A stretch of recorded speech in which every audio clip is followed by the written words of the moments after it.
Hello to all of our new listeners.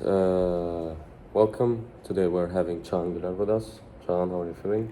I'm feeling kind of exhausted, but I'm happy to be here to answer all You're of not your alone questions. in that. Yeah, thank you. So today we're talking about neuromarketing. Mhm.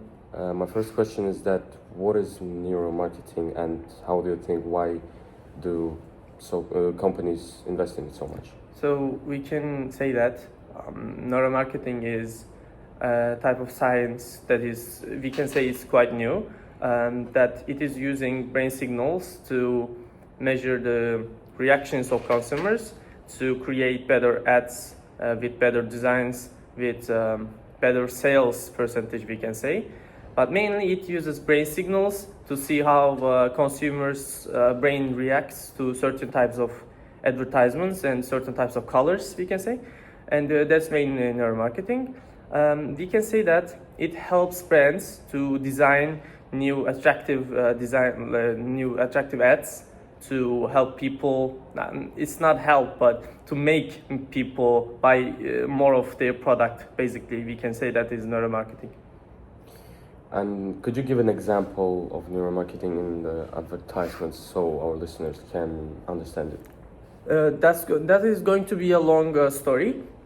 We can say that Red Bull is one of the best examples that uses neuromarketing, because you know that Red Bull gives you wings. That's actually that we cannot say that neuromarketing, but you know their slogan is Red Bull gives you wings. And for me, I don't think Red Bull as an energy drink company, but they're rather trying to base their profile, their identity on extreme sports, on adrenaline.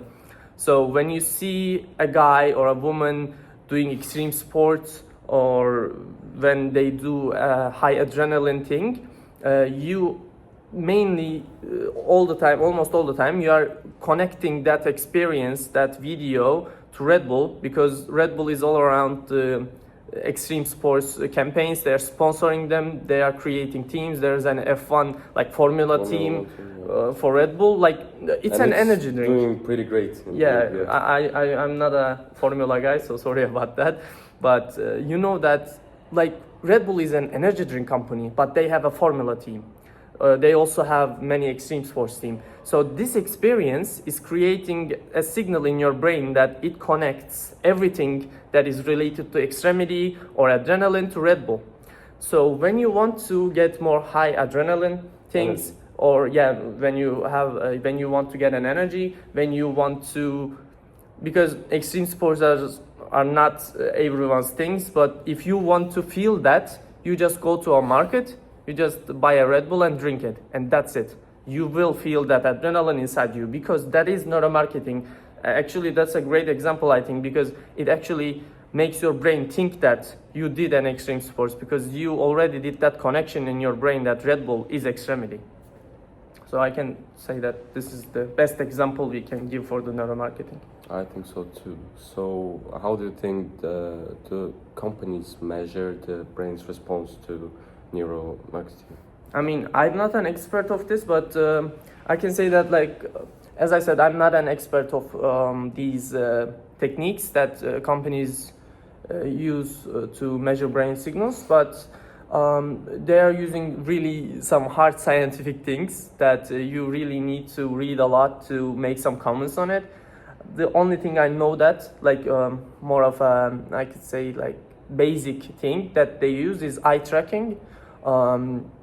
In advertisement, that's also neuromarketing. That's not really scientific in a way. That's actually really basic, eye tracking. Maybe you even saw people doing eye tracking videos, reactions, but companies using eye tracking is more of a neuromarketing thing. And other than that, like more complex brain activities, I don't know about these, to be honest. But eye tracking is, I think, the most basic, one of the most basic techniques that companies use to measure brain signals. Our university that really has equipment for eye tracking. Corvinus? Yes. I didn't know that. They give it out to students like in fourth year, so it could help for their thesis. So, All right. do you think how do you think why do emotions play such a big role in neuromarketing? Because Like the customers and Yeah. the consumers. yeah, I see. So I think it's mainly because I mean that's also like similar to other questions, but the main reason is all about brain. Emotions are created by brain. Neuromarketing also is about brain. So adrenaline is it's not an emotion exactly, but we could say that it's kind of an emotion. And I'm coming back to Red Bull again because it's a great example. Extreme sports makes you release more dopamine, and dopamine is the hormone that makes you happy. So that's an emotion, and it comes from brain. So I think neuromarketing is playing like emotions are playing such a big role in neuromarketing just because it is neuromarketing. Neuro is brain. So I think that's the main reason. Yeah, you can say that. I agree on that with you. And what is the most surprising thing that you have ever learned about neuromarketing? What shocked you the most? Yeah. So I thought that before getting into neuromarketing, I thought that people are doing their shopping on a more conscious way. Like, for example, I'm going to buy some groceries. I will go to the market and I will say, okay, I need peppers, I need bread, I need meat, I need chocolate, and that's it. But no, when I got deep into the neuromarketing, I realized that science says that, by the way, not me. Most of the shopping is subconscious, not conscious.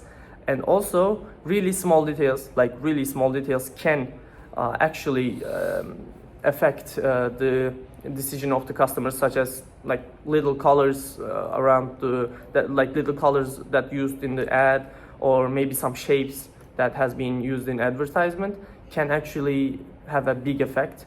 And okay, then last question, because I need to go. Okay. I want to answer the last question. Then I will be going. The last question is that it's an interesting thing how the companies use neuromarketing like somewhere except the advertisements. Maybe in the markets itself, maybe somewhere else. How do they use it? I mean, like beyond advertising. like I'm going to say something, but it's also related to advertising, because right now neuromarketing is all about advertising, to be honest. The only thing that I can say other than advertisement is like, I will say like influence on customer decisions, which is I think it's also a kind of advertisement. Maybe we wouldn't say that, like companies can use neuromarketing to influence customer decisions in a way that they will buy that product rather than that product. That's also kind of advertising, we could say that. And yeah, I think that's it. Thank you very much, Alan. Thank you for Great having me.